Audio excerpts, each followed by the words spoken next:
Welcome to the first best wildcard team video of the season ahead of Game Week 3. Although I think it's a bit early to play it, it's all circumstantial and it depends on your squad. So some of you may actually benefit a lot from this, and we can be a bit more short-term minded in our thinking and play the wildcard even earlier than usual because we get unlimited transfers ahead of the World Cup in November. So we have, in essence, free wildcards. I'm going to be showing you the optimum squad based on the first two game weeks. It's all down to opinion, and there's a few changes you could make here or there and invest maybe more money in the forward line but less in the midfield. So we're going to be discussing that later on, and if you have any alternatives or a wildcard draft squad of your own, then leave it down in the comment section below, and let's get this video to over 200 likes, and we're very close to 12,000 subscribers. So if you end up enjoying this video, consider subscribing to the channel to see more content like this, as well as deadline streams and reaction streams, which will be up on the channel next week as well. So without further ado, let's get straight into this one.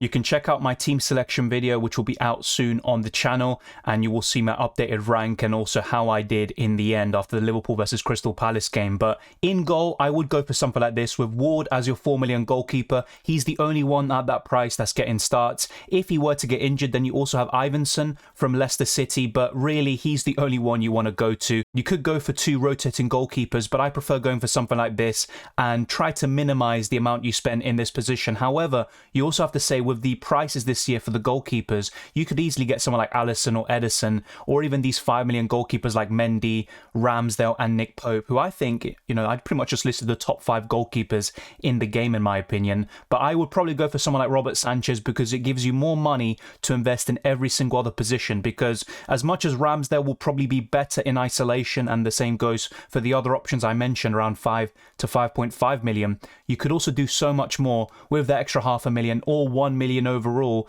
to improve probably the more important positions in your team. And it's between Sanchez and Raya for me at 4.5 million, but I would just about go for Sanchez. However, another consideration we have to make is Dean Henderson, who scored 160 FPL points with Sheffield United a few seasons ago, and he also scored a mega haul of points in Game Week 2, saving a penalty, and I think he's capable of being the best 4.5 million goalkeeper once again. So it's between those three. Let me know your thoughts down in the comment section below. Dean Henderson could be a bit of a underrated pick. He has definitely proven what he could do, but right now I'm going for Robert Sanchez, a bit more dependable. He's also making more saves than usual. Against United he conceded, but he still got 4 points as a result of his 5 saves, and I think he could also be even better than he was in the last campaign. But once again, we have a lot of options in this goalkeeper position, and 4.5 million goalkeepers don't look as attractive as they tend to be. There's no clear standout at the moment, but those three I just mentioned, Sanchez, Raya and Henderson, can do the job for you. A lot of us went big at the back to start the season with Trent, Robertson, Cancelo and Reece James, and we also wanted to fit in Ivan Perisic to the mould as well. But until the Croatian is nailed in that Spurs team, I would steer clear, but I would definitely go for Reece James.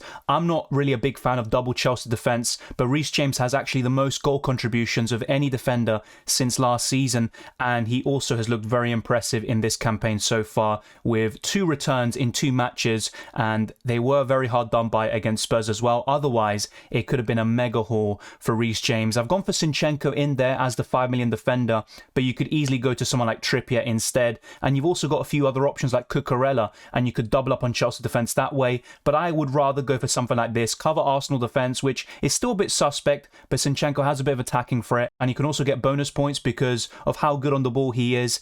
And I'm going for a 4.5 million defender here in Sven Botman, but a few other alternatives to him include Fabian Schär, Ben White and also Lewis Dunk. I think those are the best 4.5 million options at the moment, but I would go for Sven Botman, who got 7 points in his first game, his first start in Game Week 2, and he has looked very impressive. He could be a fantastic signing for Newcastle. Trent and Cancelo speak for themselves. I would still go for them, despite how suspect Liverpool have been in the first 2 games of the season, but I think they'll pick up and they will improve once the likes of Kanate and Matip are back in the team, because they really struggled with Nat Phillips in there, and Liverpool also have a lot of injuries in the midfield, which does affect their defence and their overall team. But even in Game Week 1, when they had a lot of players available, they still immensely struggled. So Liverpool might not be as good as they were last season, but it's only 2 games and things can change very quickly. Look at how City started the last campaign with a loss against Tottenham, and they ended up winning the league, and they have just been a great outfit in the last few years. So never underestimate Liverpool and City. I would still go for Cancelo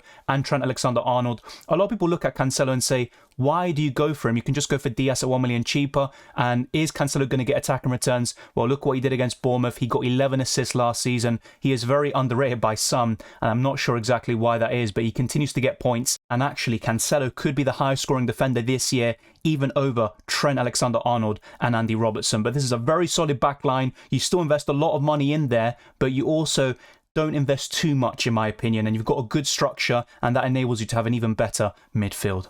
One of the main issues with my team is the midfield. Apart from Martinelli and Salah, the rest is very underwhelming, but this wildcard team rectifies that. You've got De Bruyne and Salah, and you've also got a good structure. The only issue is maybe not having that 8 million midfielder slot, but one alternative is to maybe go for James Maddison, Diaz, or any 8 million midfielder of your choice instead of De Bruyne and Salah, and investing that money in the forward line. But let me know what your preference would be with that. I think Martinelli is the best budget midfielder at the moment, with Rodrigo being the second best. But you've also got a few alternatives like Jensen at 5 million, who's looking very impressive. And there will be more budget midfielders as the season evolves. I'm going to try to uncover those hidden gems on this channel. But this is a good structure. You've got De Silva in there, who could start in Game Week 3 over Botman and Rodrigo, who have very tough fixtures. And then in the weeks to come, it could be between those two to start. And you could also alternate between a 5-3-2 and a 4-4-2. So you have flexibility and you have a bit of squad depth to cover for certain game weeks where certain players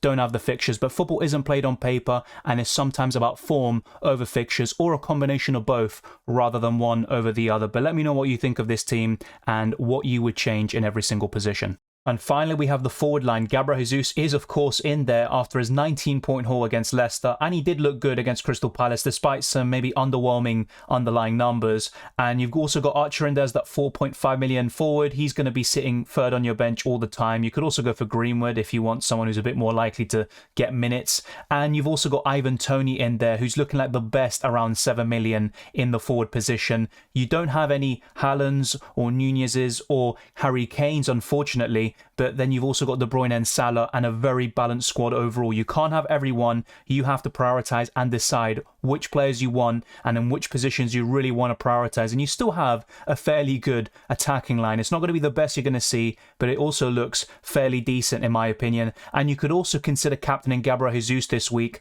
alongside Kevin De Bruyne and Salah. But in most weeks, it will be between those two midfielders for the captaincy. And I think in Game Week 3, it's probably between Jesus and Salah, and De Bruyne would be slightly behind in terms of the pecking order, but in the weeks to come that will definitely change, and De Bruyne could be the outright best captain even over his fellow teammate Erling Haaland. But this is a very nice squad. I think it's not going to be perfect. I think there are better goalkeepers than Robert Sanchez, even Dean Henderson, and also David Raya. In the defense, you don't have Andy Robertson or Ivan Perisic, but you can't cover everyone. The thing is, though, not having any Spurs coverage could be quite costly from time to time, and they still offer very good differentials. Harry Kane around 20% ownership. The same goes for Heung-min Son. I think they'll still kick on and do much better. Harry Kane didn't have a good Game Week 2 and Game Week 1, but he still got that all-important equaliser against Chelsea, and they can definitely kick things up and be amongst the very best FPL forwards and midfielders once again, as they have proven to be in the past few seasons. But I have to say I'm fairly happy with this, and I actually made this team very quickly on stream in the reaction stream the other day, and you can check that out as well. But if you have any kind of ideas to improve this, I'm all ears, and I welcome constructive criticism. And if you enjoy this video, be sure to smash the like button and subscribe for new. Let's get this video to over 200 likes, and we're very close to 12,000 subscribers, just around 100 away. So it'd be very much appreciated if you smash the like button and do all of that good stuff to support the channel. You can follow me on Twitter and Instagram, DylanRCM, and you can also become a patron or a channel member. The links are in the description below. The same goes for the FPL League and the Discord server, so be sure to check all of that out. All the best of luck for Game Week 3, and also be sure to check out the UCL Fantasy content that's coming very soon. The game is live, and there will be a first draft video, so there's much more to come, and I'll see you next time.